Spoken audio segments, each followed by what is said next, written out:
नमस्कार दोस्तों, स्वागत है आपका अपने चैनल मैथ स्टूडियोज में। आज हम पढ़ेंगे क्लास 8 के प्रश्नावली संख्या 11 जिसका नाम है परिमाप एवं क्षेत्रफल। सबसे पहले हमें परिमाप और क्षेत्रफल के बारे में सामान्य जानकारी होना आवश्यक है। तो सबसे पहले हमें ये जानना होगा कि आखिर परिमाप होता क्या है। परिमाप होता क्या है? किसी भी बंद आकृति, मान लीजिए ये बंद आकृति है वर्ग, इसमें 4 भुजाएं दी गई है ए, बी, सी और डी। परिमाप ए भुजा, बी भुजा और सी भुजा तथा डी भुजा, इन चारों की लंबाइयों का योग इस आकृति का परिमाप कहलाएगा। क्षेत्रफल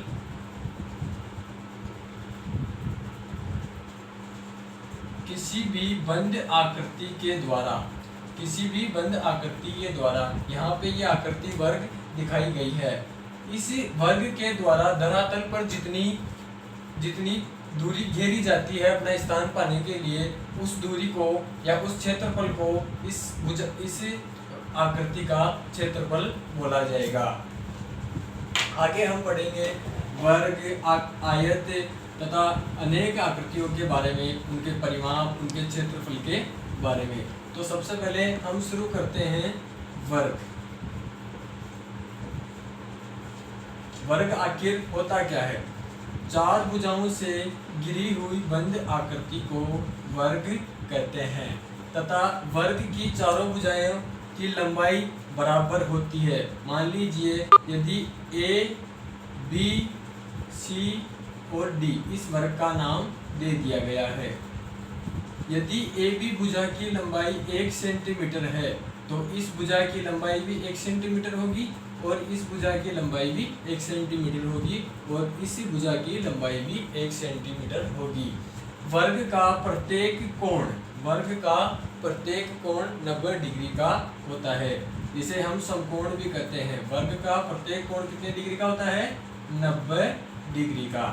अब हम वर्ग के कुछ सूत्र यानी क्षेत्रफल, उसके परिमाप, उसके अनेक सूत्रों के बारे में जानकारी प्राप्त करेंगे। तो सबसे पहले वर्ग का क्षेत्रफल ज्ञात करने का सूत्र।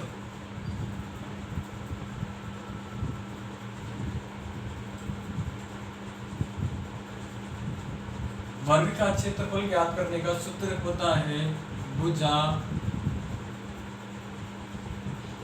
गुणा भुजा, यानी एक भुजा की लंबाई और दूसरी भुजा की लंबाई को यदि हम आपस में गुणा करेंगे तो हमें वर्ग का क्षेत्रफल प्राप्त हो जाएगा। और दूसरी बारी आती है वर्ग का परिमाप।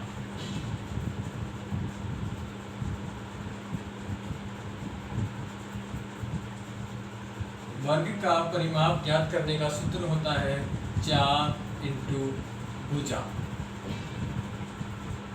ये 4 इस वर्ग की चारों भुजाओं के लिए अंकित किया गया है और यहाँ पर एक भुजा यानी किसी भी भुजा की लंबाई को रख दिया जाएगा तो हमें वर्ग का परिमाप प्राप्त हो जाएगा। अब यहाँ पर हम एक उदाहरण की सहायता से समझने का प्रयास करते हैं। मान लीजिए एक वर्ग दिया गया है जिसकी प्रत्येक भुजा की लंबाई 8 सेंटीमीटर है।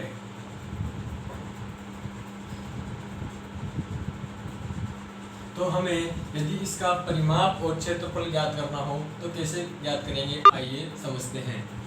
यदि वर्ग का क्षेत्रफल हमें ज्ञात करना है तो वही वर्ग का क्षेत्रफल का सूत्र लगा के हम यहाँ पर वर्ग का क्षेत्रफल ज्ञात करेंगे। जैसे कि हमें पहले से याद है या प्राप्त है कि वर्ग का क्षेत्रफल ज्ञात करने का सूत्र होता है भुजा गुणा भुजा।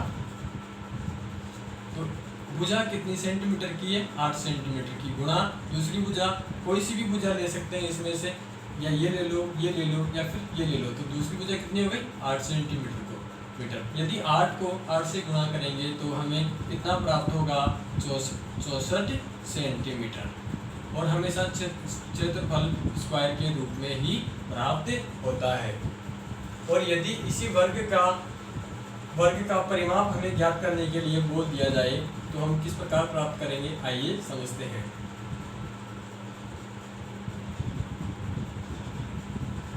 जैसा कि हमें याद है कि वर्ग का परिमाप का सूत्र होता है 4 इंटू भुजा।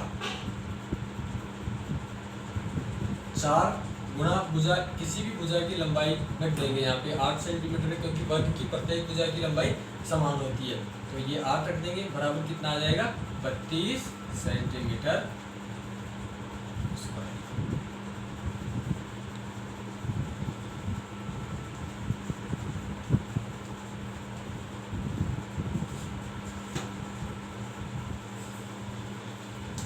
आगे हम बात करेंगे आयत के बारे में।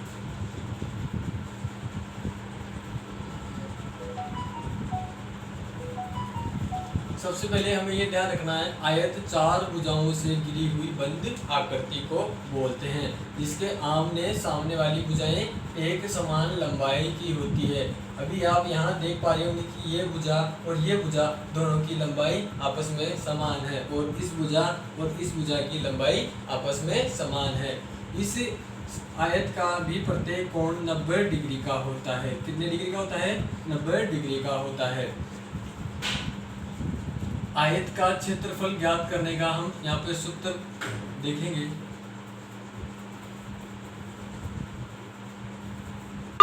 कैसे ज्ञात करते हैं, लंबाई गुणा चौड़ाई।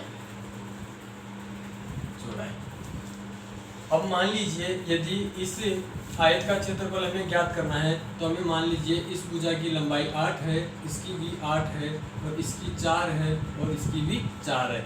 इसकी 4 होगी तो इसकी 4 होगी, क्योंकि आयत के आमने सामने की भुजाओं की लंबाई बराबर होगी। और इसकी अगर 8 है तो इसकी भी 8 होगी, क्योंकि आमने सामने की भुजाएं बिल्कुल एक समान लंबाई चौड़ाई की होती है। अभी हमें यहाँ पर अगर इसका क्षेत्रफल ज्ञात करना है तो कितना होगा, लंबाई कितने सेंटीमीटर हो गई, 4, चौड़ाई कितनी हो गई, 8, तो इसका क्षेत्रफल कितना आ जाएगा, 32 सेंटीमीटर स्क्वायर।